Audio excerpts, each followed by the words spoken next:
British oil company ಮೇಲೆ Iran drone attack. ಇರಾನ್ನ ಕುರ್ದಿಸ್ತಾನದ ಎರ್ಬಿಲ್ನಲ್ಲಿರುವಂತಹ factory ಹೊತ್ತಿ ಉರಿದ ಘಟಕ. ಬೆಂಕಿ ನಂದಿಸುವಂತಹ ವೇಳೆ ಮತ್ತೊಂದು ದಾಳಿ.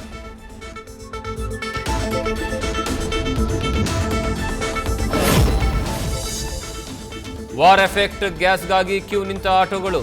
ಗ್ಯಾಸ್ ಕೊರತೆಯ ಬೆನ್ನಲ್ಲೇ ದರ ಏರಿಕೆಯ ಶಾಕ್. ಬೆಳಗಾವಿಯಲ್ಲಿ ಪಂಪ್ ಮುಂದೆ ಕಿಲೋಮೀಟರ್ ಗಟ್ಟಲೆ ನಿಂತು ಗ್ಯಾಸ್ ತುಂಬಿಸ್ತಾ ಇರುವ ಚಾಲಕರು.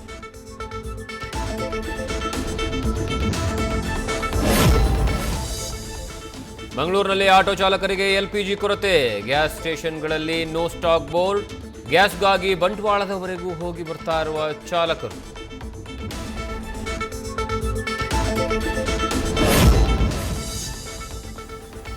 ಹಾವೇರಿ ಬಸ್ ನಿಲ್ದಾಣದಲ್ಲಿ ನಿಂತಿದ್ದ ಜನರ ಮೇಲೆ ನುಗ್ಗಿದ ಬಸ್ ನಡಿ ಸಿಲುಕಿ ಗಂಭೀರವಾಗಿ ಗಾಯಗೊಂಡಿದ್ದ 2 ವರ್ಷದ ಮಗು ಚಿಕಿತ್ಸೆ ಫಲಕಾರಿಯಾಗದೆ ಮಗು ಸಾವು. ಮುಗಿಲು ಮುಟ್ಟಿದ ಪೋಷಕರ ಆಕ್ರಂದನ.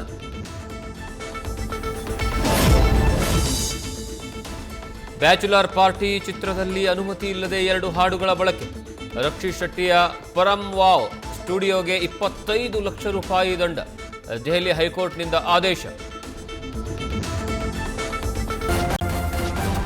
ನ್ಯೂಸ್ ಫಸ್ಟ್ ನಿರ್ಭೀತಿಯಿಂದ ನಿಮ್ಮ ಪರವಾಗಿ.